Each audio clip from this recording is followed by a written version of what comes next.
Hey everyone, welcome to Tuesdays with Perry, episode 104.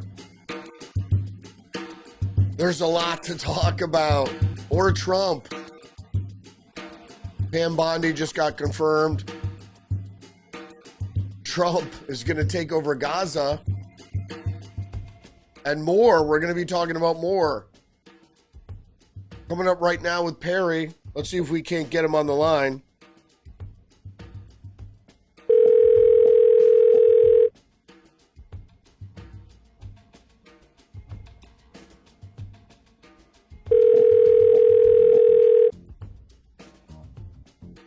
Hello. Hey, what's up, my friend? How are you today? We got lots of things to talk about today. So apparently our new president, Donald Trump, says the United States is taking over Gaza. And Pam Bondi is confirmed as a new United States Attorney General. Plus we got more. RFK and Tulsi have come out of committee, and Susan Collins came out for Tulsi Gabbard. So there's lots to talk about. We got to start with Bibi and Trump having a press conference talking about the United States taking over Gaza. I need your input on this. What the hell is happening? You know, it's a dream. None of this is real. It can't be. Because if it is, the Democrats will never be able to recover from this. I thought decades ago when, let me just say, I had the one-man opinion that the only way peace and stability were going to come to the Palestinians is if we brought it to them, because they refused to make peace with the Israelis. It was going to take something as bad as what they have dealt with over the past year and a half for whatever Palestinians actually may want peace more than they want to kill Jews, to come to the conclusion, hey, we really do want to have our own homeland. Maybe we should sue for peace. It is never going to happen as long as Hamas exists in anything other than a group of 12 little Indians sitting over in the corner saying, we told you so, we told you so. If they are ever allowed to be anything more than that, there can't be peace. You can't have the Israelis take control, because even the Palestinians who may actually be willing to want peace, they're not going to be willing to live under Israeli control while their entire country gets rebuilt by whether it's the Israelis or whether it's the United States or whether it's NATO or whether it's the United Nations. They would never stand for that. So when Bush pushed for the Israelis to pull out of Gaza almost 20 years ago, I thought to myself, I never said it to anybody, why don't we just go in and try and impose order, just the rule of law, and allow the Palestinians who want peace to see that there can be peace if they just give it a chance. Kind of like what the British did with their mandate 100 years ago, but in a different way, in a different direction where they can be self-governing. And I never saw any politician that I thought would be willing to exert that kind of political will upon people who dislike us almost as much as they hate the Israelis. Well, There is one man who's willing to do that. And there's no guarantee it's going to happen, but the fact that he's put it out there, Netanyahu doesn't care because his attitude is, hey, as long as I don't have to put my army in harm's way, you want to step in and fill the power vacuum, more power to you. You want to have your demolition men go in and disarm all these IEDs, so I don't have to risk my soldiers? Go for it. You're going to come in with the money and the wherewithal, the expertise to actually construct a grid pattern for every city in Gaza and help these people rebuild their community and build it in a way, like Trump said earlier today, create an enterprise zone so that they can actually have an economy. Go for it. Yeah. That's going to be Bibi's view of it. And so, you know what, Rudy? Crazier things have happened. I got 2 words for you. Smart city. I never even gave that a thought, but yeah, you're right. Yeah. It's the perfect environment for it. Right. And you know, Trump likes to put hotels everywhere. He said the same thing for North Korea. We can put hotels, it's going to be great. That's pretty interesting. Rudy. Yeah. I lost you after you said Trump likes to put hotels. I was going to comment on that. Yeah. I'm hoping you're still there. Can you hear me? Rudy. I lost him again. Rudy. How about now, my brother? The ghost is in the machine again. Let me know if you hear me. Rudy. I'm here. Okay. Okay, cool.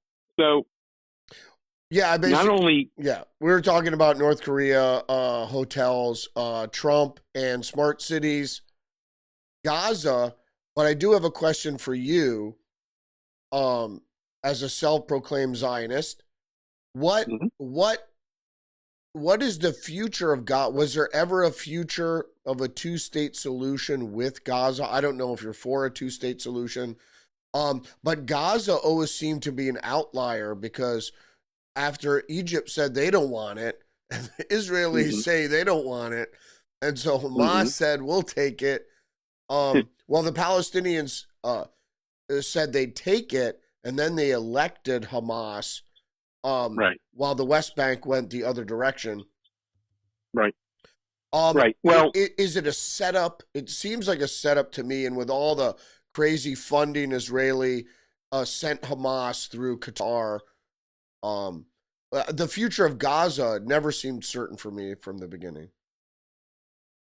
Well, there's a lot to unpack there. So let's put aside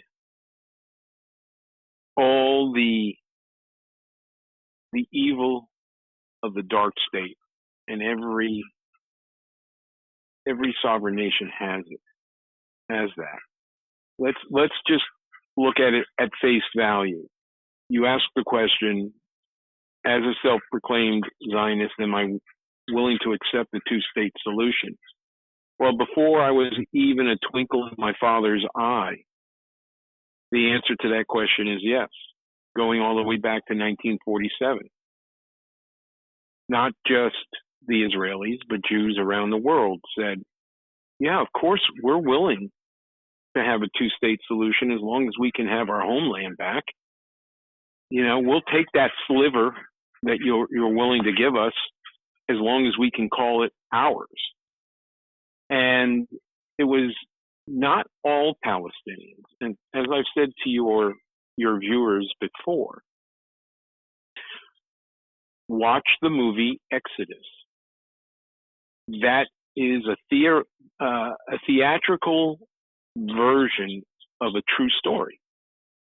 And that's really what happened historically. That's what took place between 1947 and 1949. There were a lot of Palestinian Arabs. As a matter of fact, there are Palestinian Arabs. Well, they're not really Palestinian. Let me take that back. They are Arabs that live inside Israel. As you have said to your viewers before, there are Muslim Arabs in the Israeli Knesset. The Islamic view does have representation within the political structure of the state of Israel. It always has. It's not that we don't want to live with them. They don't want to live with us. But there are Arabs that do want to live inside Israel, and they have their own representation. And you know what? Israel, within its borders, lives in peace.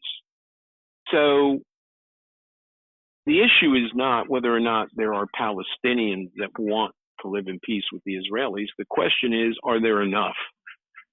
I would think, because of what has taken place over the last nearly 18 months, maybe at this point they're willing to try, because, you know, the words of Golda Meir speak true. There will never be peace in the Middle East until the Arabs love their children more than they hate us Jews. And maybe at this point they've had enough. I don't know. I mean, I said push them into the sea because I'm tired of my people being slaughtered.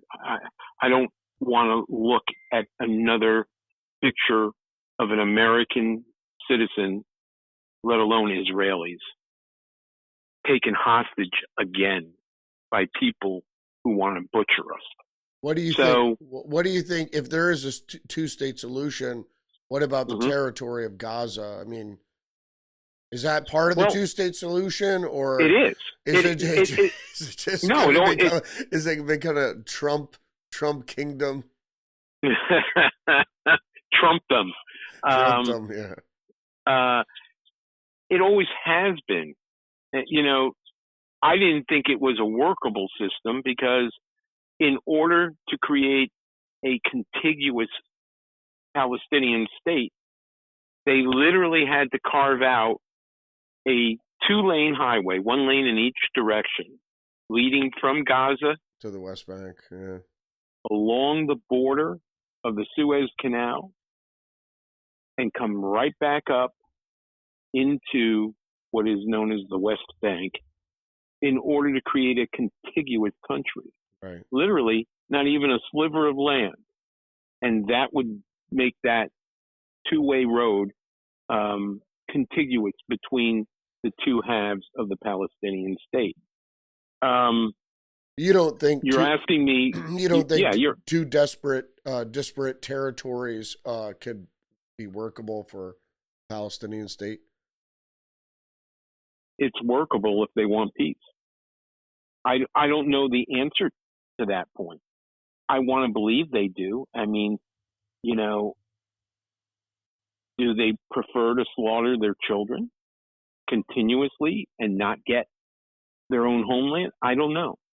I mean, you know, Rudy, look, going all the way back to 1970, was it 77 or 79 when they signed the Camp David Accords between Sadat and Begin. As you said, leading up to getting me on the phone to your audience tonight, you know, when negotiating the peace treaty between the two countries, Begin said, "Do you want Gaza back?" And Sadat said, "No, you keep it. I don't want the headache." And so the Israelis kept it as an occupied territory. Since then, you know, you have what was the PLO by Yasser Arafat. You have since then many henchmen that have tried to take control of the entire organization.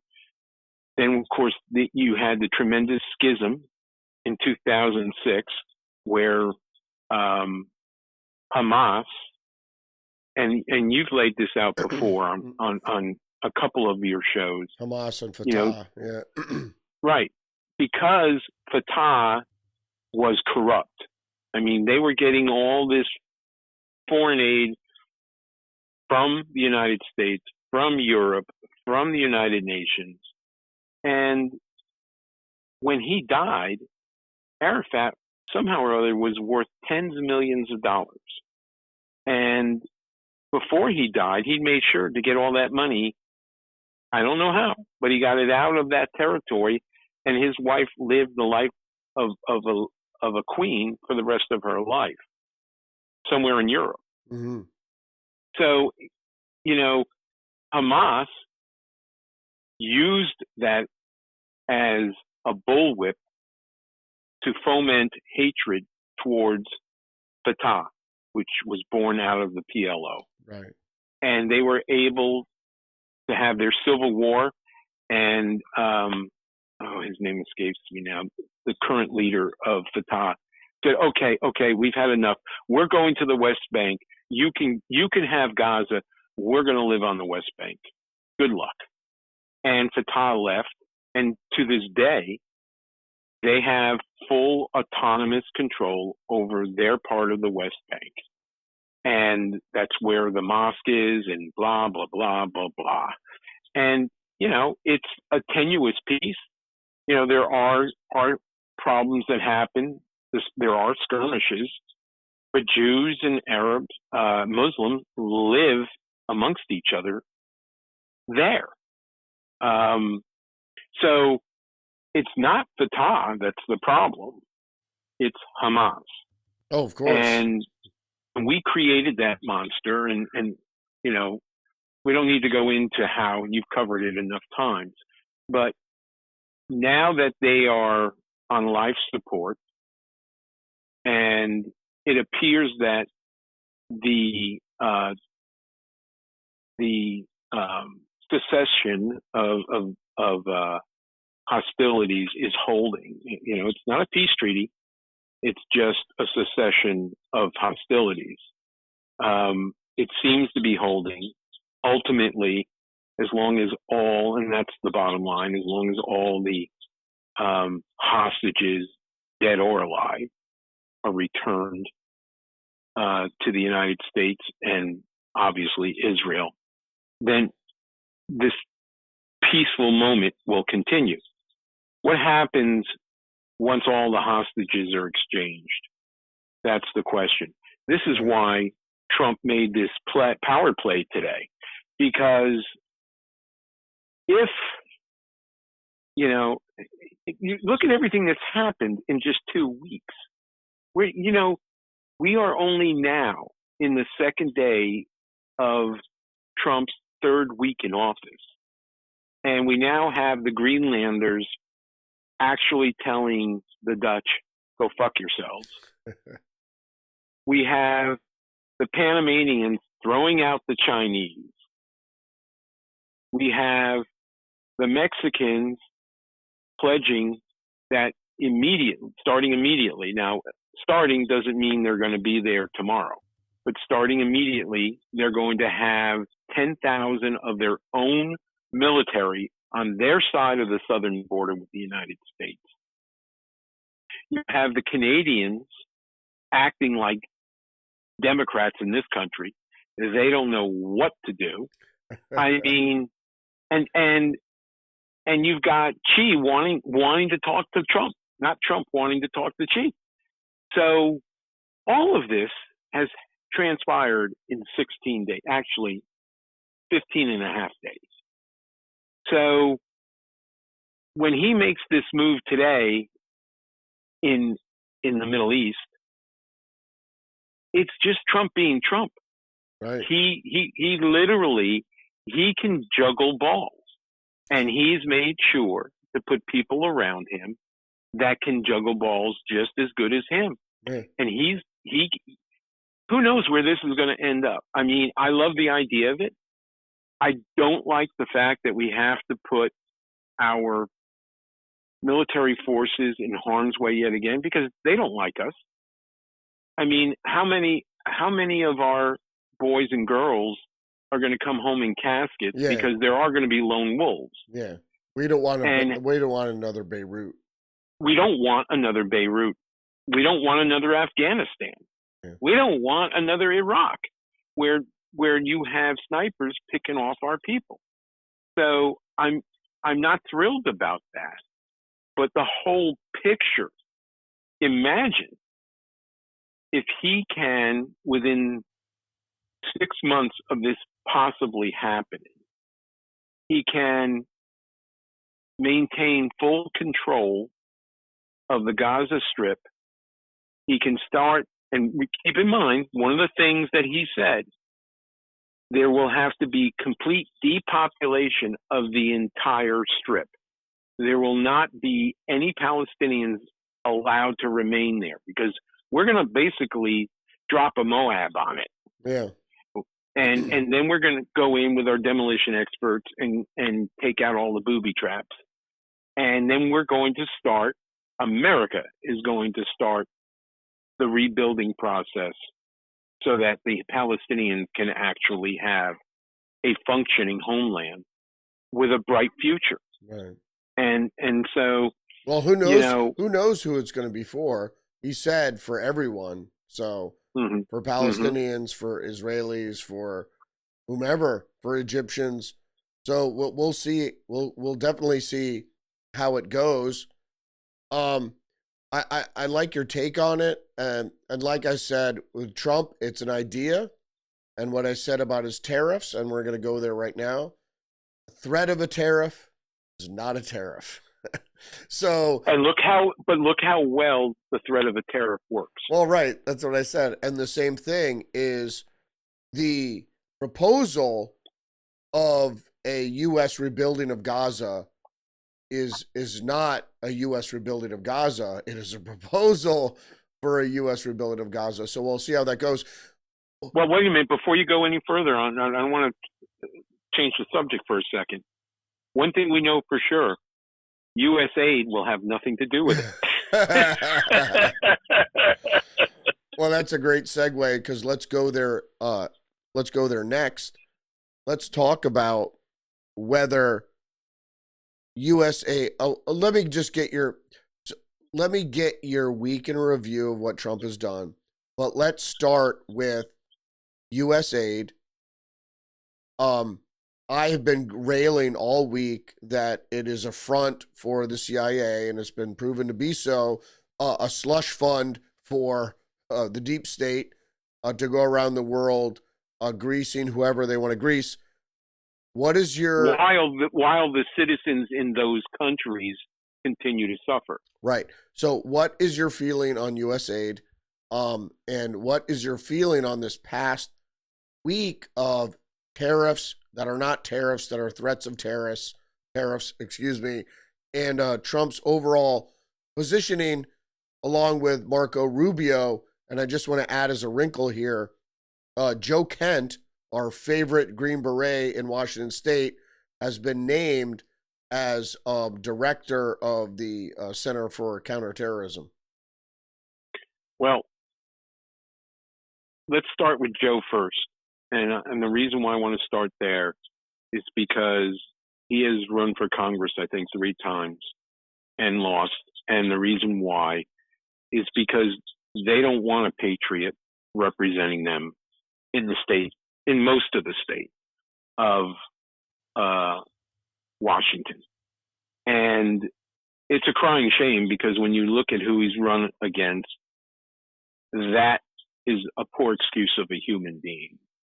But they would much rather have a progressive than someone who wants to make things even better and brighter for the people of that district in specific, but the people of Washington State as a whole. I mean, when you can turn down a man like Joe Kent and summarily show him the political exit door on more than one occasion and allow continued malfeasance to represent you, well, then you deserve what you get.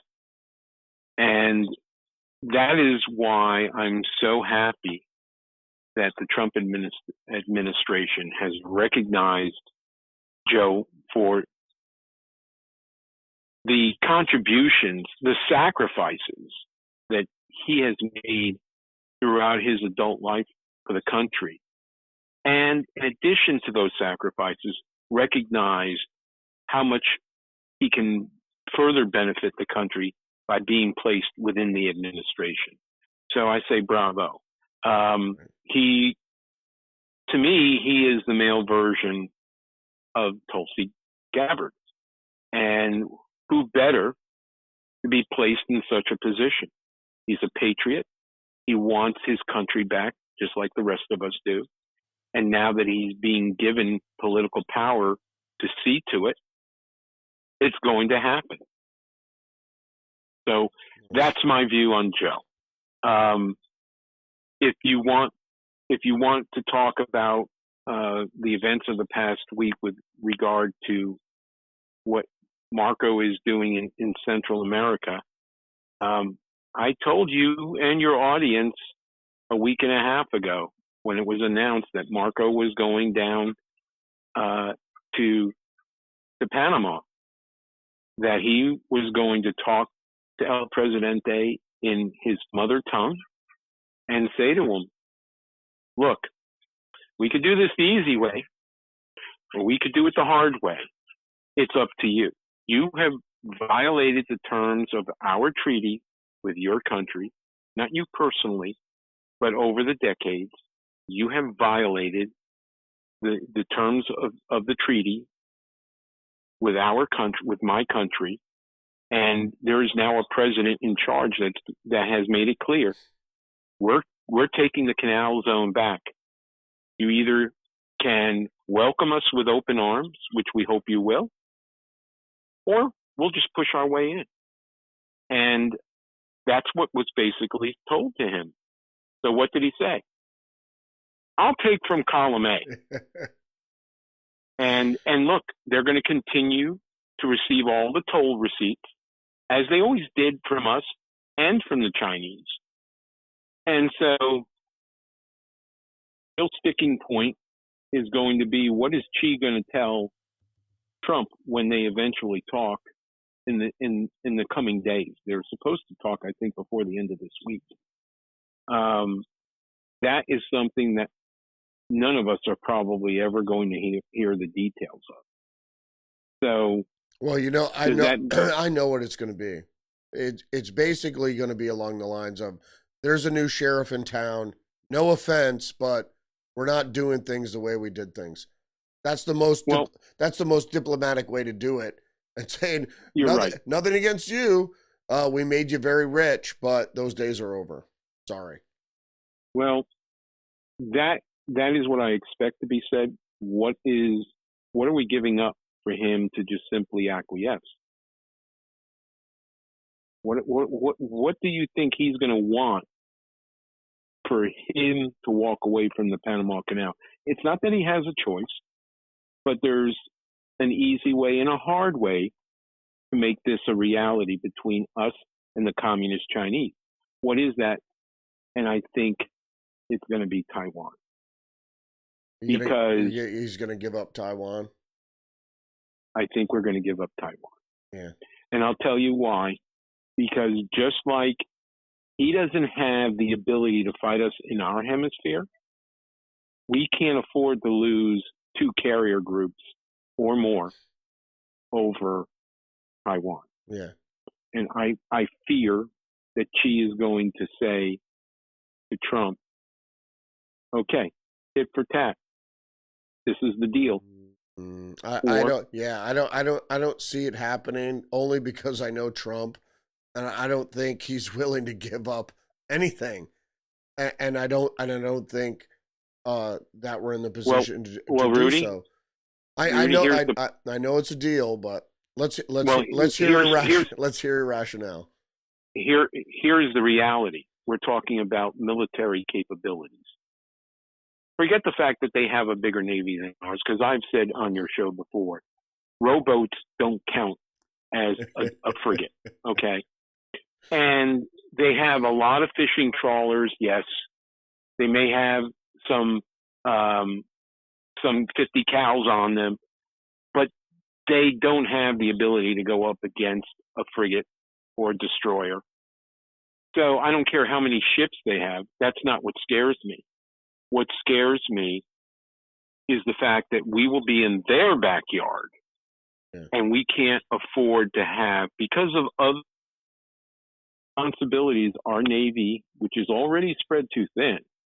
Remember, Daddy Bush took us from 15 carriers, and when I say carriers, it's not just one ship. It's 15 ships. Took us from a 15 carrier Navy down to 12. Now, we don't have 12 at sea anymore. We have 10 at any given time.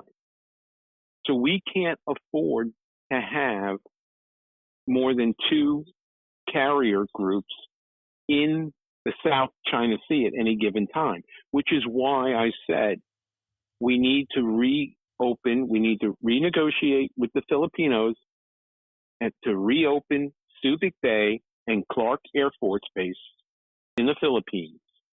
And we need to rebuild our Navy.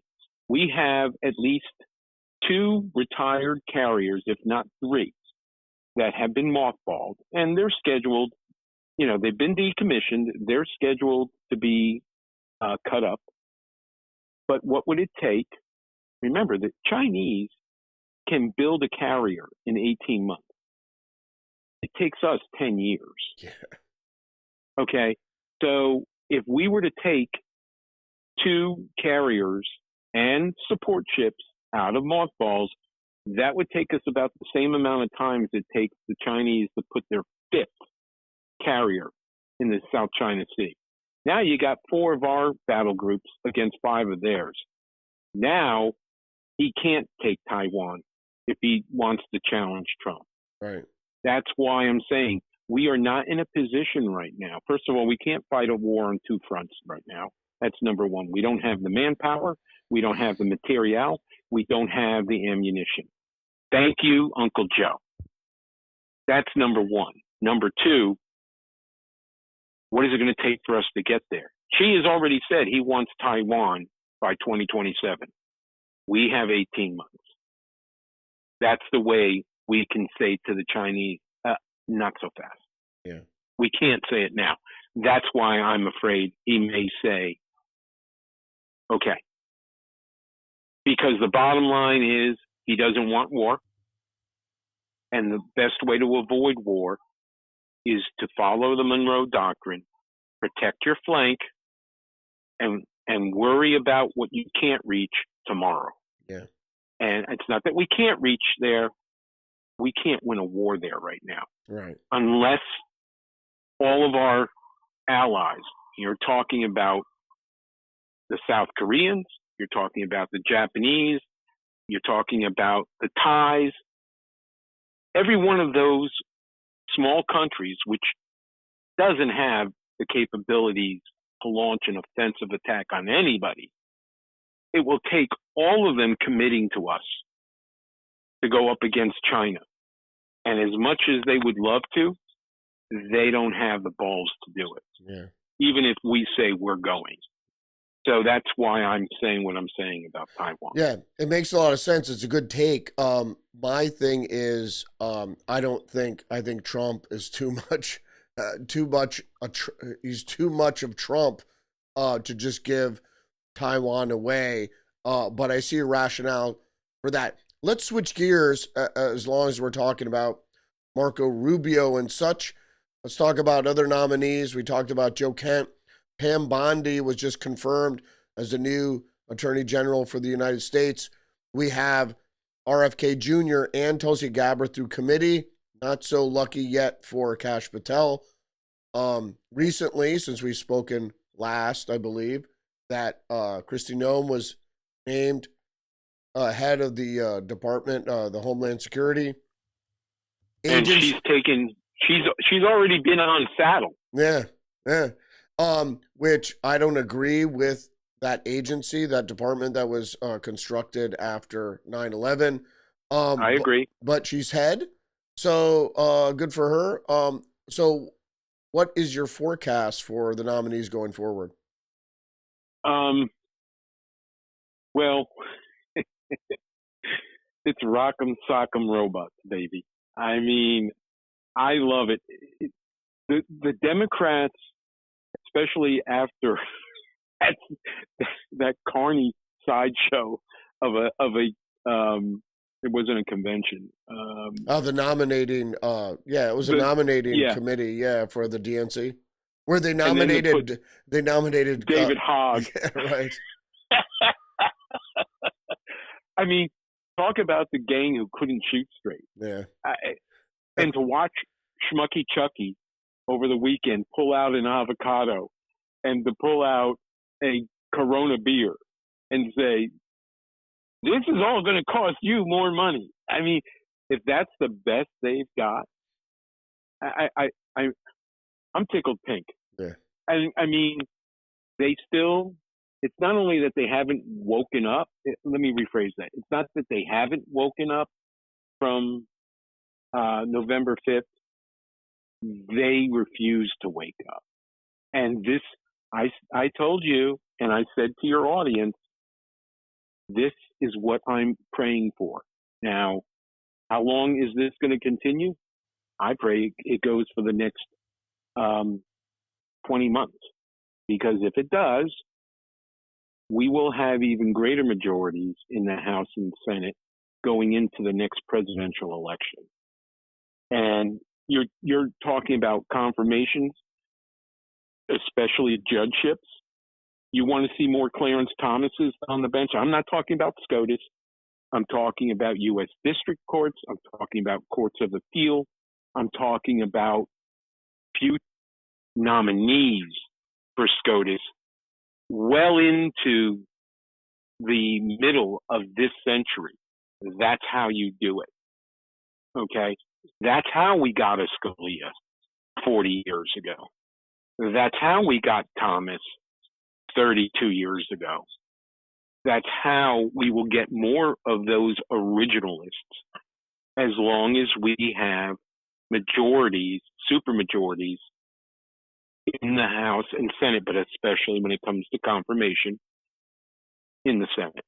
What do you think about Tulsi, RFK Jr., and Kash Patel? You think they're going to make it?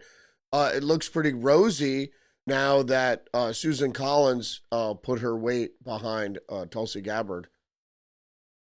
Well, that was an unexpected, pleasant surprise. I was hoping for. I didn't expect it to come. I don't trust Uncle Mitch. Right now, he's in his last 2 years. He's all in for Team Mitch. He doesn't give a damn about us, meaning the little people in the GOP. He doesn't care about the Trump, and he certainly doesn't care about the country. And so I don't think we can count on his vote for any of the other nominees. I could be wrong. We'll see. And then, of course, as is already happening, I've already sent my email to Lisa Murkowski. I said, enjoy your next 4 years. You're done next time. We haven't forgotten this. And so I don't expect her to vote our way. But we don't need her. The question is, are there any other members of the Republican caucus that are walking a tightrope? We need to find out if there are, and if there are, we need to contact them by, very nice. Look, we won the election. Trump is president. You see the job he's doing.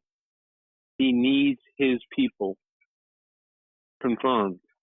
There is nothing that has been uncovered during these hearings to disqualify this individual. As an American and as a member of the Republican Party, I hope I can count on you voting to confirm. Yeah. And that's all we need to say. Yeah. And you know what? But Nicole Shanahan, RFK Jr.'s former VP running mate, put out a threat and said she's going to use all her financial backing and all her political might to primary everybody who votes against RFK Jr. And I read a story that said just that. But in that story, I don't know if you read the same story I did. She's a billionaire. I didn't know that. Oh, yeah. She's fucking rich. She's filthy rich. Yeah. And so they better like I said. No, those are serious words.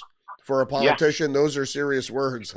They don't want to hear that. And so whatever they say about it, that's a real possibility that their political career could end on that vote. Well, we'll see. We'll see. Again, I've said this for the past 3 weeks, Rudy. I don't care if any Democrat votes yes. Maybe Fetterman will. I think didn't Fetterman sign on to Bondi today? I think he voted for her. Did he? Really? Really? No, that would be great news to hear that. I'm not voted for. It has to come. It's just come out of committee now. I think he said that he was predisposed to vote for her, and so it makes it bipartisan. The moment he breaks that blue wall, who else is going to? Right. It'll be interesting to see if any do. If they don't, fine. We have 53 votes in the Senate. We don't need them to. And that's the story not being told by the lame-brained media. They're not telling the story. They're telling their story. Yeah. And their story is she may not get all the Republicans to vote for her. Well, the flip side question isn't being asked by the lame-brained media. What Democrat is willing to break ranks and do the right thing and vote to confirm? Yeah, they're not reporting that for sure. Right. Yeah, so, they're still going with a tired line. Everyone hates Trump. Everyone is hating Trump, even though that the reality shows differently. Is that people are coming around. Not you have to like Trump, but at least Fetterman is saying, "Hey, I want to work with this guy." Well, Fetterman, he's obviously made a huge, I don't know 100%, I don't know if he'll ever be 100%, but he's made a huge recovery from that life-threatening stroke that he suffered. I mean, I despise that man, not because of who he is as a human being. I despise that man during the 2022 election cycle because he couldn't even finish a sentence. He had to have special electronics in order for him to receive and respond to a question from the press. And I'm saying to myself, what the hell is the wrong with the people of Pennsylvania? Right. They're putting a dead man walking into the United States Senate. Yeah. I don't regret their choice, but my problem, of course, was I don't think he was duly elected. Well, that's a conversation for another day. Yeah. When we look from that day, more than 2 years ago, to where Fetterman is tonight, I mean, we'll take it. He came across to me as a conservative. My attitude is, hey, I may not agree with you on 60-70% of the issues before the United States Senate, but at least I can work with you. At least I believe if I were to be seated at a table next to you and I acknowledged who you were, I honestly believe I could have a conversation with you today. I didn't think that 2 years ago. Yeah. And what a great way to bring someone to our side of the argument. Yeah, absolutely. Hey, Let's finish up. I just want your brief comments on tariffs. We've been bombarded with tariffs, or as I said previously, a threat of a tariff is not a tariff. What do you think about Trump's strategy?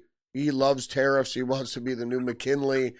How do you think this is all going to play out? I was a little bit worried there when I thought we were going to get into a trade war. Trade war with China doesn't concern me. I think we should be in one with them. They're an adversary. But with allies, it worries me a little bit. What's your take on it? Well, it doesn't worry me with allies that are deadbeats. And that's exactly what the Mexicans and Canadians have been to us. What do I mean by that? Canada is a member of NATO. They don't pay their dues. That's why when Trump said, look, we got a raw deal with you guys. We're protecting your sorry asses. We get nothing in return. What, maple syrup? We get maple syrup from the state of Vermont. We don't need your maple syrup. We don't need your controlled lumber either, which is state controlled and undercuts all of our lumber companies in the Pacific Northwest. We got plenty of our own forests that we can harvest wood from. We don't need your wood. We don't even need your oil. We take your oil because we process it and sell it around the world. That's what we do that benefits you. It benefits us, but it also benefits you. We take your undermarket raw materials that compete directly with our trades. We take cars that are manufactured, granted, they're American manufacturers, but we know what multinational companies really are. We take cars that are manufactured in Canada and sell them here in the United States. So where's the reciprocation? You don't take our beef. You have your own beef. You protect your own beef. So, look, I love the Canadian people. I have reason to love the Canadian people. But at the same time, the threat of a tariff on goods that they want to sell to us has brought them to the table. And whether it's a conservative or a liberal inside the state of Canada, I said that as a joke, they're not happy with the threat of tariffs. They don't want a trade war. Well, guess what? We don't want a trade war either. But we do want a fair deal. And that's something that Trump has pointed out to the people of our country. And when he says that, now look, there are UAW workers in Canada just like there are here in this country. But when he says to the UAW president within the United States, hey, yeah, you got your brethren over there. They're all paying dues. But how is that helping red-blooded American auto workers in this country? Don't you think you need to be focused on that?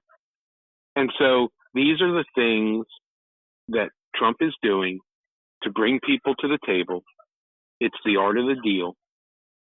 You and I are both convinced there will be no tariffs between any one of the three parties to the North American Trade Agreement.